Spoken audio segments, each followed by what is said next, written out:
before we get into all the nitty-gritty details of shadow dance, we need to make sure that our orchestra has the fundamentals to be able to play all of the other technique. And what I'm talking about is tone and pitch. Here in the teaching companion, I always start with finger patterns. What finger patterns are the students required to play, and can they play every note in tune? If they can't play the finger patterns in tune, they're not going to be able to play shadow dance in tune. Shadow dance uses all major patterns, so the finger pattern section here is relatively short. We just have finger patterns on the D string and finger patterns on the A string, although basses do cross strings. They go to the G string here, and they cross to the D string here, but you get my point. Now, you'll notice that there are fermati over every single whole note, so what does that mean? How long do you hold that note? Well, what I do is when I start, I hold it until it's in tune, and I don't go on until the next note until the previous note's in tune. And then I go all the way up the tetrachord and all the way back down the tetrachord. Then I do it again, the same finger pattern, and I do it a little faster, and I see if they can lock in a little bit faster. And then I do it again. Let's see if we can lock in a little bit faster. And then eventually I get to that point where they can no longer make the adjustments before we move on to the next note, and that's when I know when it's time to stop and then do the rest tomorrow.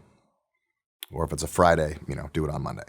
I don't spend hours and hours doing finger patterns. I do a little bit each day. At the beginning of the year, in August, September, I tend to do a lot more finger patterns than I do in May. Hopefully by May, we're locked into pitch and we've developed that culture of tuning within our classroom. But at the beginning of the year, I'll probably spend a little bit more time on finger patterns. If you spend too much time on them, it gets boring after a while. You're not going to fix every intonation problem that you have in one rehearsal, but starting with these finger patterns are definitely what you want to do to be successful in shadow dance. There are some uneven bows that are here in shadow dance, and the teaching companion helps address those bowings too. You don't need the teaching companion to do any of this stuff. You can do finger patterns absolutely by rote. You can do all of these rhythms absolutely by rote, and it's probably better if you do. But again, some people like things to be written down, and so that's why I've taken the time to notate all this stuff and format it and print it and put it on the website, teachingorchestra.com. So we just start very basic, right? Quarter notes in 3/4 time. Can we all start at the balance point, and can we match our bow length? If we can do those two things, the chances of us staying together and having a balanced sound is going to be much higher than if everybody's in a different place. Like if all your violins and violas are at the tip and all of your cellos and basses are at the frog.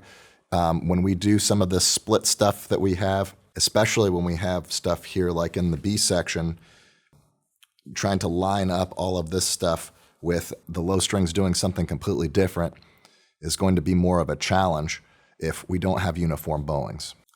Then once we have the quarter notes uniform, then we can start working on the uneven bows. So we have quarter note, eighth notes. We have a lot of 2-to-1s, and then later on in the B section we have 5-to-1s with the dotted half note tied to the half note, and then quarter note. And I'll go over that a little bit later. We have a strategy for that too, but one of the issues is, like, again, we got to be able to start in the balance point. We got to be able to keep the quarter notes and the eighth notes more or less even. A lot of orchestras will try to play really long quarter notes, and then the eighth notes are going to be shorter in bow length, and that's going to cause some rushing. And so what we need to do is we need to shorten the bow length on the quarter notes, and so that they are more even with the eighth notes, bow length wise. Okay, then we're going to have to add in some slurs too, because some of our uneven bows, we have eighth notes to eighth notes, but those second grouping of eighth notes on beat 2 are slurred. So it's the same problem as quarter note, eighth note, except this time it's going to be quarter, eighth, eighth, eighth, eighth. So we're going to have to figure that out too. And again, the slurs are going to have to be the same length as your quarter notes, and we're going to try to have to even that out with our eighth notes. So it's just one more level of complexity that we add. So we learn just quarter, quarter, eighth, eighth first, because as far as the right hand goes, it doesn't matter if it's a quarter note or 2 slurred eighths. And then we start adding the slur with the left hand. And I try to keep it as simple as possible by just doing E on the D string when we're doing those slurs, so that we're not focusing so much on the left hand. We're just kind of developing the concept of how much bow do we use on that slur. Okay, then we have this 5-to-1 bowing where half the orchestra is sustaining, and then they have one quarter note to get back to the lower half of the bow so that they could do it all over again, and the other half of the orchestra is resting on one and then playing on 2, 3, 1, 2 rest. And this is, and for a lot of orchestras, this is where sections can kind of start pulling apart and getting away from each other. So it's important that they learn how to listen and they learn how to figure out who has what. You know, some of them are going to have trouble playing the rests on beat 1, and they're going to mess this up. But the majority of your troubles are probably going to be from the sustained note, the long bows here, and violin, viola. A lot of that has to do with the uneven bowings, right? You have 5 counts of down bow and then 1 count of up bow. So what we do is we make sure that they can count it, okay? 1, 2, 3, 1, lift 3. We put a lift on beat 2. We lift back to the balance point so that we can up bow on beat 3 and then have plenty of bow to work with on the next tie. So first, we might want to practice just the counting and just have your students say 1, 2, 3, 1, lift 3.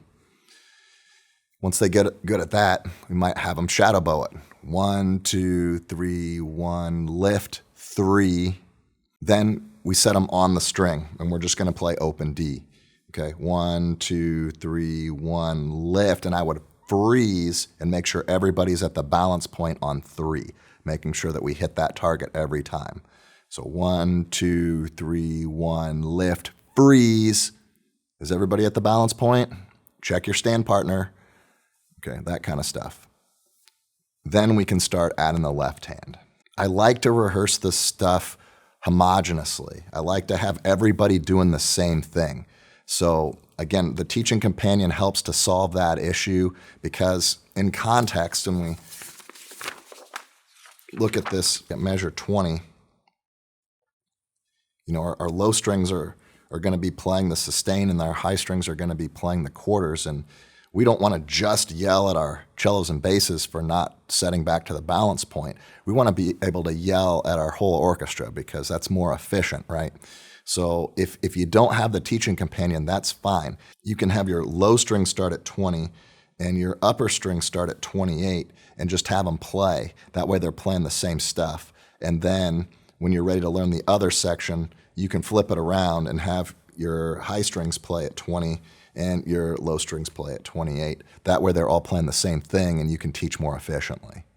This will also get them to listen across the ensemble, and that's really important because they need to be able to hear who has what, and it helps the ensemble lock in. So just to reiterate, don't just yell at one section, okay? Make sure you yell at everybody. That's how you have a good class environment. So once we get a good handle on the bow distribution, you know, where to start, how much bow, that kind of stuff, then we want to add the next layer on there, which is how much weight do we need to apply. And on the longer notes, of course, we should apply more weight than we do on the faster rhythmic values. So quarter, eighth, heavier bows on the quarter, lighter on the eighth notes. That way we can use plenty of speed on the eighth notes and we can slow the bow down on the quarter. The next technique that you're going to need to practice and refine are the bow retakes. So of course you want to get back to the balance point each time, but how you get back to the balance point matters. Okay, we want to retake. We don't want to swipe off the bow. We want to come off the bow up, and we kind of want to make a half circle with our hand and come back down at an angle instead of straight on. If we come out this way and land straight on, we're going to have a swoosh and a bounce, and that's not what we want. Okay, we want to come off, up at an upward angle, and we want to come back on the string at a sort of like a 45-degree angle down this way. So 45-degree angle up, circle, 45-degree angle down to set the bow, and then pull. All right, so we've got our fundamentals down, we've got our fundamental technique, and we've even advanced our technique a little bit. In the next segment, we're going to talk about how to keep things together, because Probably the number one problem that I hear with shadow dance is that orchestras fall apart or the tempo starts to pull from the low strings to the high strings on some of this independent stuff. You know, it's shadow dance, it's imitative. One section does this, another section does this. We got to get our students to listen. We got to get our students to play together. So if they're playing the right part of the bow and they're doing what they're supposed to do there, we've solved most of the problems. But in the next video, I'm going to give you some more tips for just how to keep your group together. So I hope to see you then.